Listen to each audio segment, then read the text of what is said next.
घर में मृत्यु हो जाती है, पैसों की कमी है या विवाह नहीं हो पा रहा है, तो क्या ये सब कारण पितृदोष का ही होता है? देखिए, कुंडली के अंदर अतृप्त पितृ, तो वो पितृदोष का निर्माण करते हैं। कौन सी गलतियां इंसान कर रहा है जिस वजह से पितृ हमारे नाराज हो जाते हैं? आपके घर में कोई ऐसा पूजनीय है?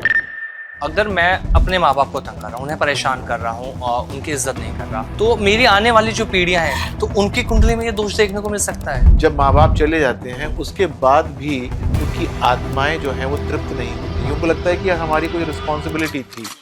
तो अकाल मृत्यु की हमने बात करी, बहुत से लोग हैं जिनका विवाह में अड़चन आने लगती है या पैसों की प्रॉब्लम आती है, तो इनके अलावा और कौन कौन सी ऐसी चीजें हैं? किसी की शादी ना हो पाना या फिर काफी सारे लोगों की शादी ना हो पाना, ये भी पितृदोष का एक कारण बनता है। अगर हम रिलीजन की बात करते हैं, ये आपने कहा कि पहले या तो हमारी फैमिली अलग होगी, हम दूसरे घर में जन्म लिया होगा। अगर किसी ने दूसरे रिलीजन में पहले जन्म लिया था, अब वो सनातन धर्म में है, तो क्या इसका भी पितृदोष पे इफेक्ट पड़ता है? पितृदोष है तो वो चाहे मुस्लिम होगा, चाहे वो हिंदू होगा, चाहे वो क्रिश्चियन होगा, चाहे वो जैन होगा या सिख होगा। क्या महिलाओं की कुंडली में भी पितृदोष उतना ही प्रभावी होता है जितना पुरुषों की कुंडली में? जब तक महिला की शादी नहीं होती है उसकी कुंडली में, जिस घर में पुरुष नहीं है और मृत्यु हो जाती है बुजुर्गों की, तो उनका पिंडदान जो करना होता है, क्या वो महिला कर सकती है जो घर में मौजूद है? यदि घर के अंदर लड़का नहीं है तो वो सारे के सारे काम, आपकी कुंडली में पितृदोष है, अपने पितरों की सेवा कीजिए, आगे किसी पितृ को परेशान मत कीजिएगा। नमस्कार, कैसे हैं आप सभी? स्वागत है आपका हमारे इस पॉडकास्ट में। एक बार फिर आपके साथ हूं मैं आमिर। बहुत सारी बातें करने के लिए आपके साथ जुड़े हैं और ज्योतिष को लेकर नए नए विषयों पर लगातार चर्चाएं करते रहते हैं। लेकिन आज का जो टॉपिक हमने ले रखा है, जिसपे मैं बहुत टाइम से सर्च कर रहा था कि आखिर ये टॉपिक है क्या, इसके अंदर इतना गहन शोध क्या गया, मैंने ऐसे ऐसे सवाल आप सभी के लिए निकाले ताकि आप लोगों के अंदर जो मिथ बना हुआ है, जो कंफ्यूजन है, वो दूर हो सके। बहुत सारे लोगों को लगता है अकाल मृत्यु, घर में लगातार मृत्यु होते रहना या पैसों की कमी होते रहना, शादियों में अड़चन आना, विवाह नहीं हो पाता, ग्रह क्लेश बना रहता है, तो लोगों को लगता है कहीं ये पितृदोष तो नहीं। आखिर क्या है सच्चाई इसके पीछे? क्या अगर किसी के घर में अकाल मृत्यु हो गई या ये परेशानियां बन रही हैं पैसों को लेकर, विवाह में देरी है, तो क्या सच में ये पितृदोष का कारण हो सकता है? आपको इन्हीं चीजों के बारे में आज हम बताने वाले, तमाम जो जानकारी देंगे, जो इसके विशेषज्ञ हैं हम ढूंढ कर लाए आपके लिए, क्योंकि महारत हासिल है इस टॉपिक पर। और लगातार तो आप जानते हैं कि सबसे ज्यादा सर्च वो किए जाते हैं जिनकी मैं बात कर रहा हूँ। गूगल पे चले जाओ, आप कहीं भी आप सर्च करोगे तो एक ही नाम निकल कर आता है, डॉक्टर विनय बजरंगी जी। एक ऐसे ज्योतिष, एक ऐसे एस्ट्रोलॉजर जो लगातार लोगों के भविष्य को हर परेशानी से बाहर निकाल रहे हैं। डॉक्टर विनय बजरंगी जी, बहुत बहुत स्वागत है आपका सर। नमस्कार जी। नमस्कार। कैसे हैं सर आप? बहुत अच्छा है, थैंक यू सर।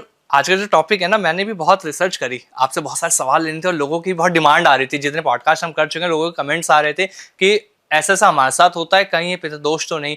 तो सबसे पहले मैं आपसे यही समझ चाहूंगा, पितृदोष क्या होता है? क्या लोगों ने जो ये भ्रम बना लिया कि मेरे घर में ये परेशानी आ रही है, अकाल मृत्यु हो रही है, या लगातार थोड़े थोड़े अंतराल के बाद घर में मृत्यु हो जाती है, पैसों की कमी है या विवाह नहीं हो पा रहा है, तो क्या ये सब कारण पितृदोष का ही होता है? देखिए, कुंडली के अंदर अतृप्त पितृ होंगे, अतृप्त पितृ, तो वो पितृदोष का निर्माण करते हैं। और पितृ कौन होते हैं? कुंडली के अंदर यदि हम पढ़ने की कोशिश करें तो सूर्य होता है जी। यदि सूर्य अतृप्त है तो वो पितृदोष का निर्माण कर सकता है। अच्छा। और सूर्य जो है वो आत्मा का कारक भी है, आपकी पुराने जीवन से इस जीवन को जोड़ने वाला एक संचार भी है। तो कुंडली के माध्यम से ये पता चलता है कि ये पितृदोष इस जीवन में आया है तो कौन से पिछले जीवन के पापों की वजह से आया है, या क्या आपने ऐसा कुछ कार्य किया था जो कि इस जीवन के अंदर उसका रिफ्लेक्शन हो रहा है। और सबसे बड़ी बात यह है कि वो अतृप्त पितृ आपके हैं कि जिस परिवार में आप जन्मे हैं वो उसके हैं। बहुधा होता यह है कि आपका जो आत्मा होता है उसका चक्र आपके परिवार में ही होता है। 70-80% आप उसी परिवार में जन्मते हैं जिसमें आपकी पिछले जन्म में मृत्यु होती है। तो यदि आपने कुछ ऐसा काम कर रखा है जैसे कि आपके फोर फादर्स, जिसको पितृ बोलते हैं, वो आपसे नाराज रहे होंगे, तो कुंडली के अंदर वो रिफ्लेक्शन आता है। सूर्य कहीं ना कहीं से मेलेफिक होता है या पीड़ित होता है और वो इंगित करता है कि हाँ, ये परेशानी है। और ध्यान दीजिएगा कि ऐसा नहीं है कि आपकी ही कुंडली के अंदर वो पितृदोष दिखाई देता है। आपकी कुंडली के अंदर सारे लोगों के, जो घर के अंदर लोग सदस्य हैं, सबकी कुंडली के अंदर उसी प्रकार का पितृदोष नजर आता है, तभी सभी लोग उस पितृदोष के कारण परेशानी के अंदर होते हैं।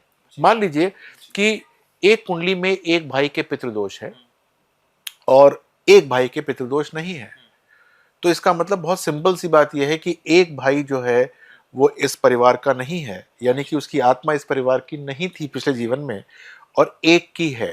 अब वो कौन सा व्यक्ति है, उसके लिए पिता की कुंडली देखी जाती है कि पिता की कुंडली में पितृदोष तो नहीं है या चाचा की कुंडली में तो नहीं है। इस प्रकार से एक बार आकलन किया जाता है। ये देखा जाता है कि वो जो आत्मा इस जीवन में इस घर में आई है, वो पिछले जन्म में वो कहाँ थी या इस घर में थी कि न थी। तो ये पितृदोष जो है वो एक काफी कॉम्प्लेक्स पहेली होता है कि इसका संबंध पिछले जीवन से होता है, आपके अपने परिवार से होता है, और ये भी पता चलता है कि आपके कौन से पितृ अतृप्त हैं, यानी कि कौन से पितृ आपके रूठे हुए हैं, कौन से फोर फादर्स। जरूरी नहीं है कि वो आपके इमीडिएट फादर या ग्रैंडफादर या ग्रेट ग्रैंडफादर हो सकता है कि वो 7 जन्मों पहले कोई फादर हो, फोर फादर्स हो, जो कि अतृप्त हो, उनकी वजह से घर के अंदर परेशानियां आ रही हों। तो आपने शायद ये सुना होगा कि जब भी हम लोग पितृदोष का उन्मूलन कराते हैं तो हम 10 जीवन तक, यानी कि 10 फैमिलीज के जो पीढ़ियां होती हैं, उनके सारे के सारे पितरों का तर्पण कराते हैं, ताकि यदि कोई भी अतृप्त हो उसके साथ हम क्षमा याचना कर सकें कि आप अतृप्त हैं, कृपया करके तृप्त हो जाइए और इस दोष से हमारे परिवार को मुक्त कर दीजिए। सर, दोष लगने का मेन कारण क्या होता है? क्योंकि जैसा आपने कहा कि पीढ़ी दर पीढ़ी ये देखना पड़ता है कि किस वजह से लगा है, कौन सी गलतियां इंसान कर रहा है जिस वजह से पितृ हमारे नाराज हो जाते हैं। आपके फादर क्यों नाराज होते हैं आपसे? कोई हम गलती कर देते हैं या उनका दिल दुखाते हैं। गलती करने से तो वो आपको समझा सकते हैं, लेकिन यदि आप लगातार उनका दिल दुखाएं, हाँ, उनकी आपसे कुछ अपेक्षाएं हों, हाँ, और वो आप फुलफिल ना करें, जी, तो ये सबसे बड़ा कारण होता है। अच्छा, अब मान लीजिए कि आपके घर में आपकी बहनें भी हैं, जी, आपका एक दायित्व है उनके प्रति कि आप उनका विवाह करेंगे, लेकिन आपकी शादी हो जाती है और आप उनकी तरफ से मुख मोड़ लेते हैं, जी, या आप उस प्रकार से काम नहीं करते हैं जिस प्रकार से आपको करना चाहिए। अच्छा, तो ये, और आपके फादर उस समय उपस्थित नहीं है या आपके ग्रैंडफादर उपस्थित नहीं है, तो ये एक पितृदोष का मुख्य कारण बन जाता है। अच्छा, आपके घर में कोई ऐसा पूजनीय है जिसकी आपको रिस्पेक्ट करनी ही चाहिए और आप उसकी रिस्पेक्ट नहीं करते हैं, तो ये भी एक पितृदोष का कारण होता है। जब हम कुंडली पढ़ते हैं तो ये पता चलता है कि वो पितृदोष किस कारण से आया है, कि आपने अपने कौन से बुजुर्ग का जो सत्कार होता है वो नहीं किया, आपने किसका तिरस्कार कर दिया, ऐसी कौन सी महिला थी जो अपेक्षाएं करती थी आपसे लेकिन आपने उसकी तरफ ध्यान नहीं दिया, ऐसा कौन सा काम किया। बहुत बार क्या होता है कि आपने देखा होगा कि पिता की भूमि बच्चा बेच देता है, या फिर ग्रैंडफादर ग्रेट ग्रैंडफादर किसी भूमि के टुकड़े से बहुत प्रेम करते हैं, उसको सींचते हैं, और जैसे ही बेटा थोड़ा सा बड़ा होता है वो सोचता है कि अब कौन गांव जाएगा, कौन जाकर उसको देखेगा, और वो तुरंत ही उसके पैसे कर लेता है। ये भी पितृदोष का एक कारण बनता है कि जिससे कि आत्माएं जो हैं वो अतृप्त हो जाती हैं। मान लीजिए कि आपके किसी पूर्वज ने कोई मंदिर का निर्माण किया हो, या कोई ऐसी जगह बनाई हो जहां पर पूजा अर्चना की जाती हो, और उसके वंशज उसकी केयर नहीं कर रहे हैं, या फिर उस पे जाकर जो जो प्रेम के साथ उसका संरक्षण करना चाहिए, रेनोवेशन करना चाहिए, वो नहीं कर रहे हैं, तो ये भी पितृदोष का एक कारण बनता है।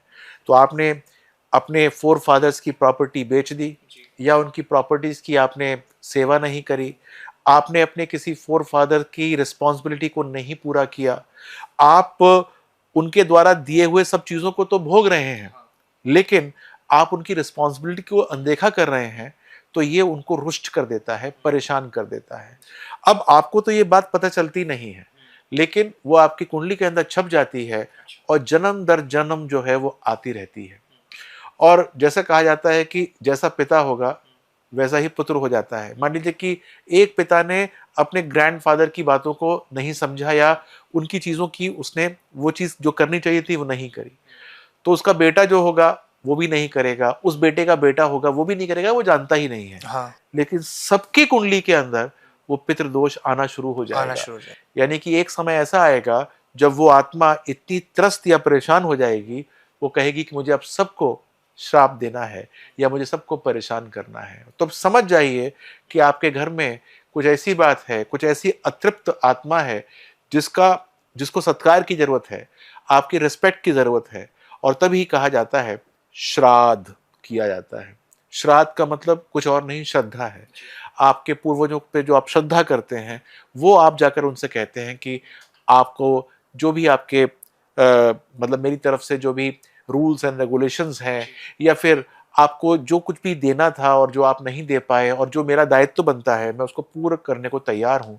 तो ये सब बातें पितृदोष को धीरे धीरे भंग करती हैं। सर जैसे आपने कहा कि अगर आज की डेट में कोई बच्चा अपने माँ बाप को तंग कर रहा है, परेशान कर रहा है, तो उसकी कुंडली में ये दोष आ सकता है। फॉर एग्जाम्पल मैं आज की बात करता हूँ, अगर मैं अपने माँ बाप को तंग कर रहा हूँ, उन्हें परेशान कर रहा हूँ और उनकी इज्जत नहीं कर रहा, तो मेरी आने वाली जो पीढ़ियां हैं तो उनकी कुंडली में ये दोष देखने को मिल सकता है। अब इसको मैंने आपको समझाने की चेष्टा की थी, मैं फिर बताता हूँ। हाँ, आप अपने माँ बाप को परेशान कर रहे हैं तो आपकी कुंडली तो बन गई ऑलरेडी, तो उसमें हाँ, तो कुछ ऐसी चीज आएगी नहीं। हाँ, और कभी कभी क्या होता है कि वो परेशानी बहुत बढ़ जाती है, यानी कि जब माँ बाप चले जाते हैं उसके बाद भी उनकी आत्माएं जो हैं वो तृप्त नहीं होती। उनको लगता है कि यार हमारी कोई रिस्पॉन्सिबिलिटी थी, या कि वो बच्चे थे जिनको हम देखते थे, या कुछ हमारी ऐसे फीमेल्स थी जिनको हमको शादी करनी थी, या हमारा कोई सोशल रिस्पॉन्सिबिलिटी थी। बहुत बार व्यक्ति जो है वो कहता है कि ये मैं काम करूंगा, हाँ, सोशली ले लेता है कि ये काम करूंगा, और भगवान उसको उठा लेता है, वो काम पूरा नहीं करता। तो वो ये चाहता है कि उसके बच्चे ये काम करें। तो क्या होगा कि आपने मान लीजिए वो काम नहीं किया, तो अगले जीवन में आपके जब आपकी कुंडली बनेगी तो उसके अंदर ये पितृदोष आएगा। और फिर आपके यदि आप नहीं कर रहे हैं तो आपके बच्चों को कहाँ से ये जानकारी होगी कुछ भी करने की, उनकी कुंडली में भी आएगा। तो आपको आपने शायद जैसे आपके बच्चों ने तो कोई पाप किया ही नहीं है, लेकिन उनकी कुंडली के अंदर भी जनित हुआ, क्योंकि उस पितृ को ये आशा है कि किसी ना किसी को जब मैं खटखटाऊंगा या परेशान करूंगा तो ये सारी की सारी रिस्पॉन्सिबिलिटी जो मेरी थी ये शायद वो पूरा कर दे। और एक चीज इसमें और मैं आपसे समझना चाह रहा हूँ, एक जॉइंट फैमिली रहती है, उस जॉइंट फैमिली में से किसी एक की कुंडली में पितृदोष है, तो क्या उसका जो इम्पैक्ट है फैमिली की बाकी कुंडली पर भी देखने को मिलेगा? अब वो डिपेंड करता है कि एक कुंडली के अंदर वो पितृदोष है या जॉइंट फैमिली के हर एक मेल मेंबर के ऊपर पितृदोष है।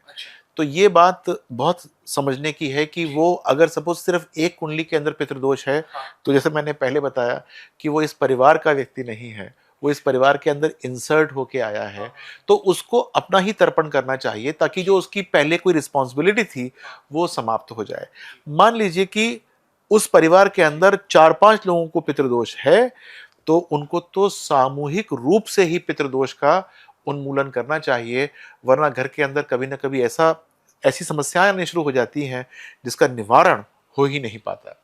जब समस्या की बात करें तो शुरुआत में भी मैंने 2-3 चीजें बताई थी लोगों को जो लोगों के अंदर डर पैदा कर रही है। इसके अलावा और कौन कौन सी प्रॉब्लम सामने आती है जिससे हमें इंडिकेशन मिलता है कि हाँ ये पितृ दोष का ही कारण? एक तो अकाल मृत्यु की हमने बात करी, बहुत से लोग हैं जिनका विवाह में अड़चन आने लगती है या पैसों की प्रॉब्लम आती है, तो इनके अलावा और कौन कौन सी ऐसी चीजें हैं मेन? देखिए बात तो कोई भी हो सकती है, क्योंकि सूर्य पितृदोष देता है, सूर्य कुंडली में कहीं भी बैठ सकता है, लेकिन क्योंकि वो आत्मा का कारक है तो सबसे पहले तो वो अकाल मृत्यु या फिर परिवार के बहुत सारे सदस्यों को मृत्यु देता है, और खास तौर से उन लोगों को मृत्यु देता है जो कि बहुत पसंद किए जाते हैं। तो ये बात समझ लीजिए कि अगर सपोज कुंडली के अंदर पितृदोष है तो उसका उन्मूलन कराना बहुत जरूरी है। लेकिन अकाल मृत्यु के अलावा लॉस ऑफ फेम भी है, इज्जत समाप्त होना भी पितृदोष का एक कारण बन जाता है। प्रॉपर्टी से हाथ धोना, आपके आपके ऊपर धोखा होना, यानी कि बैंक ट्रांजैक्शंस कुछ ऐसी हो जाए कि आपका सारा पैसा समाप्त हो जाए, ये भी एक पितृदोष का कारण बनता है। लोग आपको हे दृष्टि से देखें, नीचे की दृष्टि से देखें, ये भी पितृदोष का एक कारण होता है। घर के अंदर किसी की शादी ना हो पाना, या फिर काफी सारे लोगों की शादी ना हो पाना, ये भी पितृदोष का एक कारण बनता है। और हाँ, इन सब के निवारण भी होते हैं, यदि हमको समझ में आ जाए, निवारण भी होते हैं। लेकिन आमिर, मैं ये कहना चाहूंगा कि बहुत बार क्या होता है कि हम लोग ब्लाइंड आंखों से कहते हैं कि तुम्हारी कुंडली में पितृदोष होगा, ये ना देखते हुए कि पितृदोष है कि नहीं। क्योंकि सिर्फ पितृदोष ही कारण नहीं होता कोई परेशानी का या मिजरी का, और भी बहुत सारे योग अवयोग बनते हैं कुंडली में जो कि परेशानी को दे सकते हैं। तो हमको ये समझ लेना चाहिए कि वो पितृदोष के कारण है या पितृदोष के कारण नहीं है। बहुत सारे लोग जो मेरे पास अपनी कुंडली को दिखाते हैं, उनको ये भ्रांति होती है कि उनकी कुंडली के अंदर पितृदोष है, जबकि ऐसा होता नहीं है। उनकी कुंडली में पितृदोष जो है वो होता नहीं है, लेकिन वो सोचे बैठे होते हैं और फिर वो बहुत बड़े बड़े रिचुअल्स करते हैं, बहुत एलोबरेट रिचुअल्स करते हैं, जिसका फायदा नहीं होता। आपके पितृ आसपास हैं ही नहीं और आप पितरों का तर्पण किए जा रहे हैं, तो उसका लाभ नहीं मिलेगा। तो आपको सबसे पहले तो ये अपनी कुंडली के अंदर दिखवा ही लेना चाहिए कि पितृदोष है कि नहीं, और वो पितृदोष अगर है तो वो कितनी पीढ़ियों से चला आ रहा है, कौन सा पितृदोष है, आपके परिवार का है या आपके माता की साइड के परिवार का है, या फिर वो इमीडिएट पिछले जीवन का है, या फिर काफी सारे जीवनों से चला आ रहा है। इसकी पड़ताल एक बार करा लीजिए, क्योंकि सबके रिचुअल्स करने के डिफरेंट होते हैं। यानी कि अगर बहुत दिनों से चला आ रहा है, यानी कि बहुत जन्मों से चला आ रहा है, तो उसका रिचुअल बिल्कुल डिफरेंट होगा। यदि माता की साइड का होगा, यानी कि नानी साइड का होगा, यानी कि वो महिलाएं जो कि आपके परिवार में ब्याह के आई हैं, उनके परिवार का होगा, तो उसको ठीक करने का तरीका डिफरेंट होता है। यदि वो आपके परिवार का होगा, तो उसको ठीक करने का तरीका या उसकी पूजाएं या उसके जो जो पूरी की पूरी जो एक तरीका होता है वो डिफरेंट होता है। मान लीजिए कि आपके ऊपर ही पितृदोष है और परिवार में किसी के पास भी नहीं है, जैसे आमिर पूछ रहे थे, तो वो इसका मतलब ये हुआ कि आपके किसी दूसरे परिवार का पितृदोष है। उसके लिए सिर्फ आपको ही उन्मूलन कराना पड़ेगा और किसी को नहीं कराने की जरूरत पड़ेगी। सर, ये तो आपने फैमिली से रिलेटेड बात करी। एक चीज और इसी में मैं समझना चाह रहा हूँ आपसे, अगर हम रिलीजन की बात करते हैं, ये आपने कहा कि पहले या तो हमारी फैमिली अलग होगी, हम दूसरे घर में जन्म लिया होगा। अगर किसी ने दूसरे रिलीजन में पहले जन्म लिया था, अब वो सनातन धर्म में है, तो क्या इसका भी पितृदोष पे इफेक्ट पड़ता है? देखिए, बात सनातन धर्म की है ही नहीं। बात तो आपकी कुंडली की है। आप ये कहते हैं कि आप सनातन हैं, आप कहते हैं कि आप मुस्लिम हैं या क्रिश्चियन हैं। कुंडली तो हर एक की बन जाती है। तो ये तो यूनिवर्सल लॉ है कि पितृदोष है, तो वो चाहे मुस्लिम होगा, चाहे वो हिंदू होगा, चाहे वो क्रिश्चियन होगा, चाहे वो जैन होगा या सिख होगा, उसकी कुंडली के अंदर वो चीज तो दिखाई देगी ना कि इसका सूर्य पीड़ित है, तो इसका मतलब कोई ना कोई पितृदोष है, तो उसका उन्मूलन होना चाहिए। ये अलग बात है क्योंकि उसका बिलीफ फैक्टर वो नहीं है। उनके अपने रिलीजन के अंदर उस प्रकार का से कैसे उसको निपटा जाता है, वो समझेंगे उसको। अच्छा, तो क्या महिलाओं की कुंडली में भी पितृदोष उतना ही प्रभावी होता है जितना पुरुषों की कुंडली में? क्या बात है, आपका बहुत अच्छा क्वेश्चन है। और मैं यहाँ बताना चाहूंगा जी। कि जब तक महिला की शादी नहीं होती है, उसकी कुंडली में पितृदोष नहीं होता, चाहे सूर्य पीड़ित ही क्यों ना हो, क्योंकि उसका परिवार तो अभी डिसाइड नहीं है। तो मैंने देखा कि बहुत सारे जो पंडित जी होते हैं, वो पितृदोष की पूजा करा रहे होते हैं। वो भी बाला ही होती है, 17-18 साल की, 20 साल की, उसका कोई एग्जाम नहीं निकला मान लीजिए, और उसकी पितृदोष की पूजा चल रही है। गलत है। जब तक उसकी शादी ना हो जाए, जब तक उसके घर का निर्धारण ना हो जाए, तब तक पितृदोष नहीं लगता। और उसके बाद भी पितृदोष को एक बार देखना पड़ता है। मान लीजिए एक लड़की कुंडली में जिसकी शादी नहीं हुई है, सूर्य पीड़ित है, यानी कि पितृदोष हो सकता है। तो अगला स्टेप ये होता है कि हमको इंतजार करना है उसकी शादी होने तक। जब उसका ब्याह हो जाएगा, तो उसके हम हस्बैंड की कुंडली देखेंगे। उसके हस्बैंड की कुंडली में यदि पितृदोष है, तब उसका वो पितृदोष लड़की का एक्टिवेट माना जाएगा। और यदि लड़के की कुंडली में पितृदोष नहीं है, तो लड़की की कुंडली का पितृदोष भंग हो गया, क्योंकि उसके दूल्हा की कुंडली में ही नहीं है जब, तो लड़की की कुंडली का पितृदोष इनफेक्टिव हो जाता है। तो लड़कियां बहुत ध्यान दें कि यदि आपकी शादी नहीं हुई है और कोई आपसे कह रहा है कि आपकी कुंडली में पितृदोष है, तो वो सरासर गलत है। आपने तो एक बहुत बड़ा जो मिथ था ना लोगों के अंदर, वो आपने क्लियर कर दिया, क्योंकि ना कंफ्यूजन रहती है, मेरे अंदर भी ये कंफ्यूजन थी, क्योंकि मुझे भी क्लियर आंसर इसका ढंग से नहीं मिल पा रहा था, लेकिन आपने बहुत अच्छे से समझाया। क्योंकि आज के डेट में ज्योतिष के पास जब लोग जाते हैं तो उनको यही कहा जाता है आपकी लड़की की कुंडली में पितृ दोष है, आप ये पूजा करा लीजिए या दान करा दीजिए। आपने अच्छे से समझाया। इसमें एक और चीज अब मैं पूछता हूँ, जिस घर में पुरुष नहीं है और मृत्यु हो जाती है बुजुर्गों की, तो उनका पिंडदान जो करना होता है, क्या वो महिला कर सकती है जो घर में मौजूद है? देखिए, ये भी बहुत बड़ी भ्रांति है और ये एस्ट्रोलॉजी से अलग बात है। लेकिन बात ये है कि महिला क्यों नहीं कर सकती? ज़रूर कर सकती है। और ये हमारी सिर्फ सोच है कि पुरुष ही करेगा या पुरुष का ही ये दायित्व है, नहीं। यदि घर के अंदर लड़का नहीं है तो वो सारे के सारे काम जो लड़की है, जो भी उसकी अधिकारिणी है, वो करेगी और चिंतित होने की ज़रूरत नहीं है। तो डू नॉट वरी, अगर लड़कियां ही लड़कियां हैं तब भी चिंता मत कीजिए। तो सर, जिनके घर में आपने कहा लड़कियां लड़कियां वो भी कर सकते हैं, ऐसा कुछ नहीं है। एक चीज और, जब हम पिंडदान की बात करते हैं तो ये एक मिथ बना हुआ है सबसे ज्यादा कि या तो आप गया में अगर जाके करा रहे हैं तो वहीं जाके आपका पिंडदान लगेगा या हरिद्वार में लगेगा। तो सच्चाई क्या है इसके पीछे, ज्योतिषी की अगर मैं बात करूं तो? देखिए, इसके अंदर तो बहुत सारी सच्चाइयाँ हैं, क्योंकि पहली बात तो ये है कि जैसे गया जी हैं, वहाँ पर विष्णु नगरी बोली जाती है और विष्णु भगवान को पितरों का सर्वोपरि माना जाता है। सबसे पहले पितृ उनको ही माना जाता है। तो यदि आप लोग गया जी जा सकते हैं पितृदान करने के लिए तो बहुत अच्छी बात है। लेकिन ऐसी बात नहीं है कि अगर आप वहाँ नहीं जा सकते तो कहीं नहीं हो सकता, बहुत सारी जगह पे हो सकता है। बहुत सारे जगहें इस चीज़ के लिए निर्धारित हैं कि आप कौन से प्रांत में रहते हैं और वहाँ पर जो पितरों की नगरी है या पितरों का जो जगह है वो कौन सी है। हरिद्वार हो सकता है, यहाँ सोरों जगह है वहाँ हो सकता है, गया जी हो सकता है, या फिर आप कहीं और के रहने वाले हैं तो आपके आसपास भी कोई ना कोई चीज़ निर्धारित होगी। तो जा सकते हैं गया जी तो बहुत अच्छी बात है, नहीं जा सकते तो टेंशन लेने की कोई ज़रूरत नहीं है। तो क्या इसकी पूजा आपके माध्यम से भी होती है? देखिए, हम लोग जो हैं वो सब तरह की पूजाएं कराते हैं, सब तरीके के हम रिचुअल्स कराते हैं। लेकिन हम ये कहें कि हमसे कराइए, वो सर्वथा ठीक नहीं है। आप जहाँ पर हैं, जहाँ पर आपका कन्वीनियंस है वहाँ कराइए। आप जहाँ रहते हैं वहाँ के आप जो भी कर्मकांडी ब्राह्मण हैं उनको प्राथमिकता दीजिए, उनसे कराइए।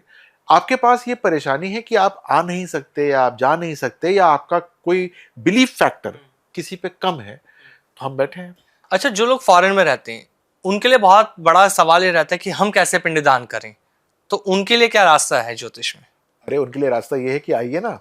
नहीं, क्यों जो नहीं नहीं आते? आ सकते सर। अगर आप नहीं आ सकते हैं तो ऐसी बहुत सारी संस्थाएं हाँ। हैं जो उनको हेल्प करती हैं। हमारी संस्था भी है जो हेल्प करती है।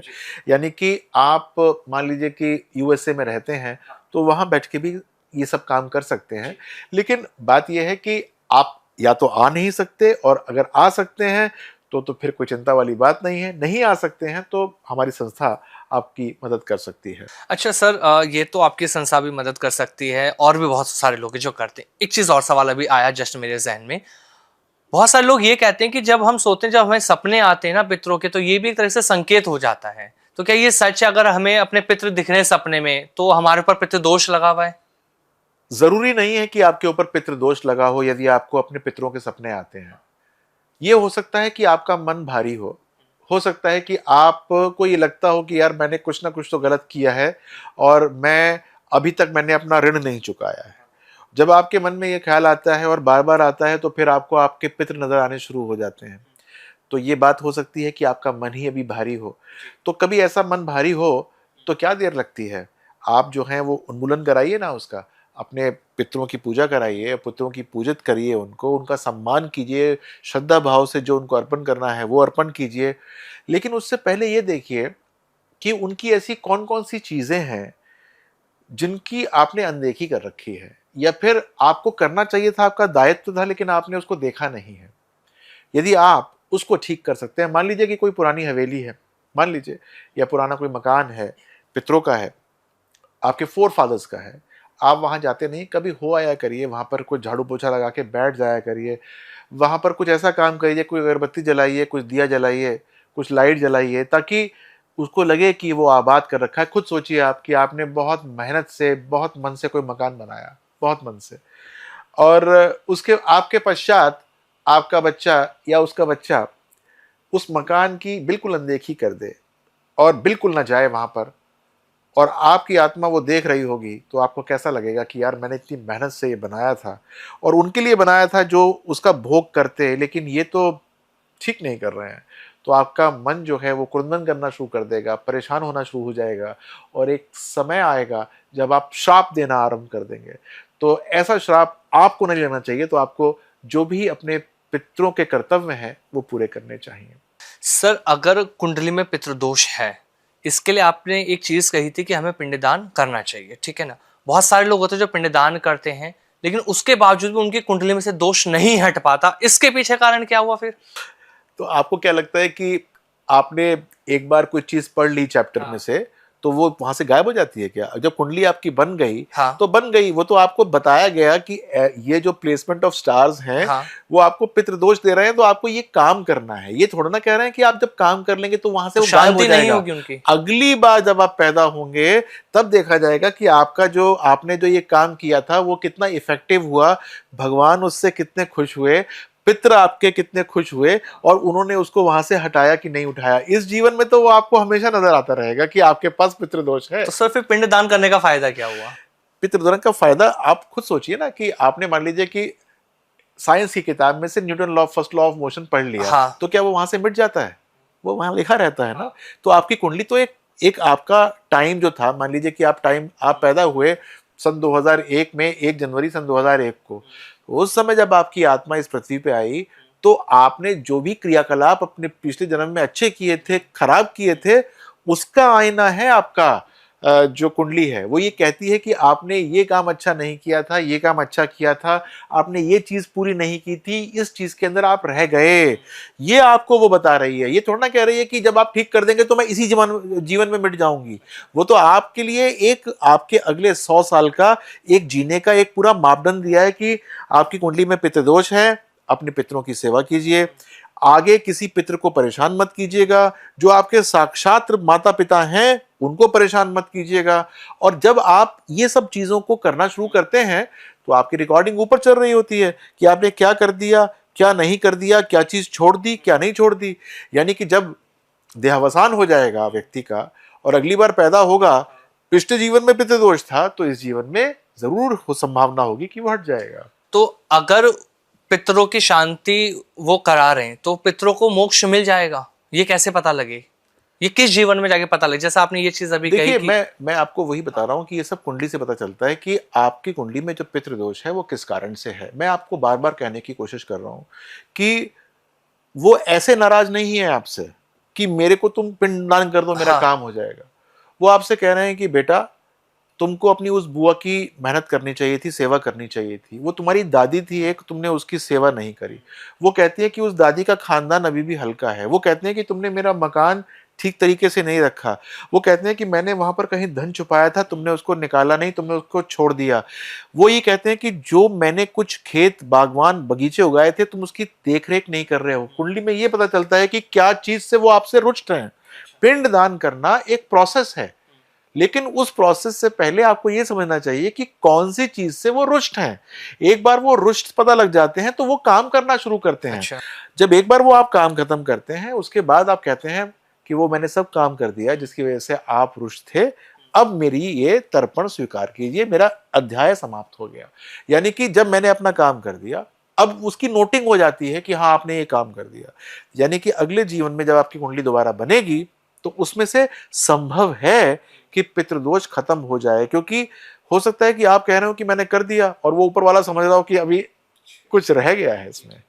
सर एक चीज और, बहुत सारे अभी मैं लोगों को ऐसा देख रहा हूँ जो जीते जी अपने बच्चों का पिंडदान कर रहे हैं। अभी एक केस हमने देखा था, एक लड़की का, उनके माँ बाप, उन्होंने, उस लड़की ने उनकी मर्जी के बिना शादी कर ली, तो उन्होंने जीते जी अपने लड़की का पिंडदान कर दिया। क्या ये सच में करना सही है?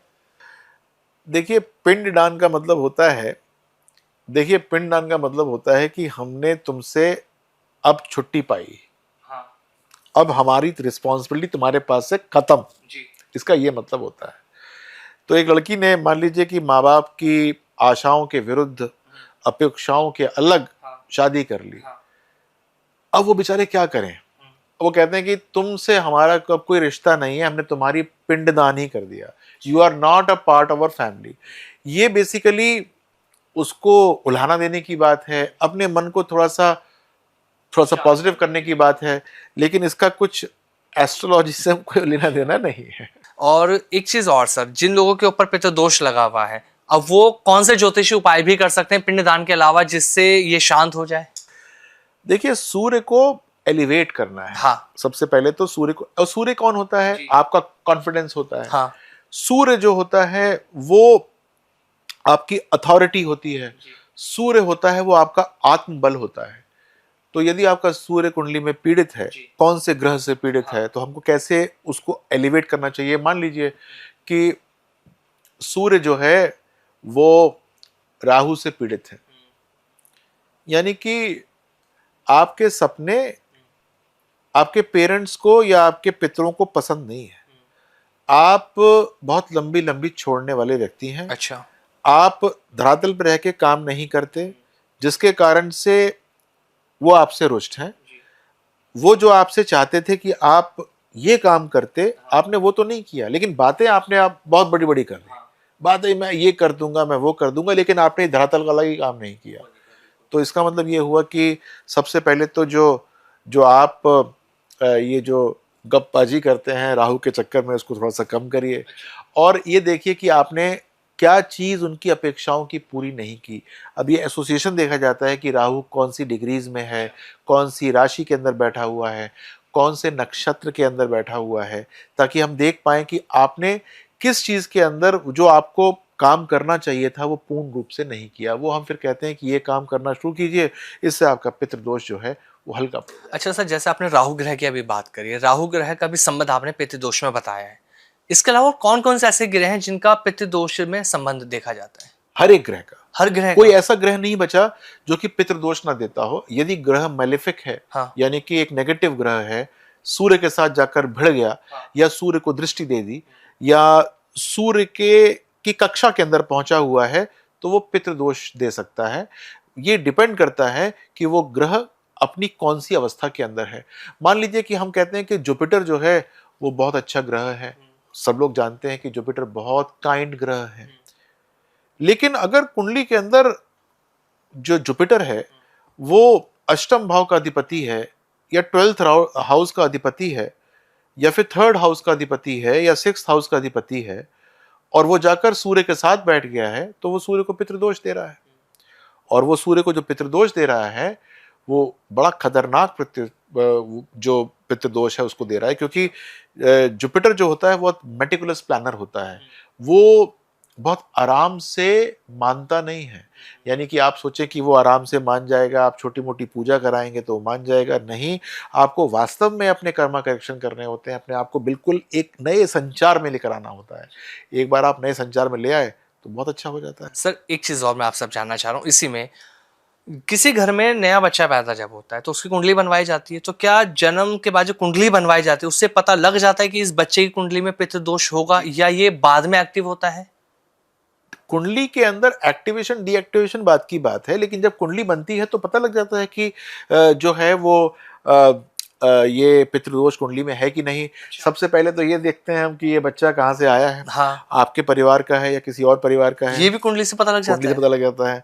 उसके बाद इसका पितृदोष जो है वो कितना प्रगाढ़ है, बाहर से कहीं से लेकर आया है या फिर आपके ही फैमिली के अंदर प्रचलित है।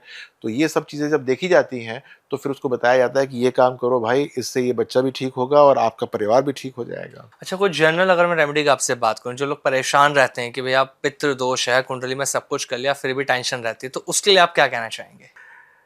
देखिए, पितृदोष के तो बहुत सारी रेमेडीज होती हैं, लेकिन कुछ रेमेडीज जो होती हैं वो कर्मा करेक्शन की होती हैं। सबसे पहले तो बोस्टफुल नेचर होता है वो बंद कर दो, यानी कि मैं जानते हो कौन हूं, मैं फलाना और मैं ढिमकाना, ये खत्म करो, क्योंकि ये आपके सूर्य को और परेशान कर रहा है। आप होते कुछ नहीं हो लेकिन बताने की बहुत ज्यादा चेष्टा करते हो। दूसरी बात, तुम जानते हो मेरे पिता कौन है, ये वाला भी सूर्य दोष का एक बहुत बड़ा जो है वो एक परेशानी का विषय है। तीसरी बात, अपने जो जो पिता तुल्य लोग होते हैं उनकी उनकी रिस्पेक्ट करना शुरू करना। मैं ये नहीं कहता हूं कि सब बात माननी है, लेकिन अगर आप डिसएग्री भी करते हैं तो बहुत रिस्पेक्टफुली डिसएग्री करना है।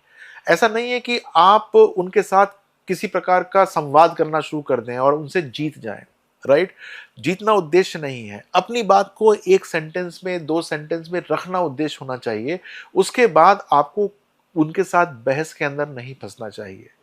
ये बड़ा इंपॉर्टेंट है। फिर आपको ये देखना है कि आपके घर के अंदर ऐसे कौन से लोग हैं जिनको आपकी सहायता की आवश्यकता है।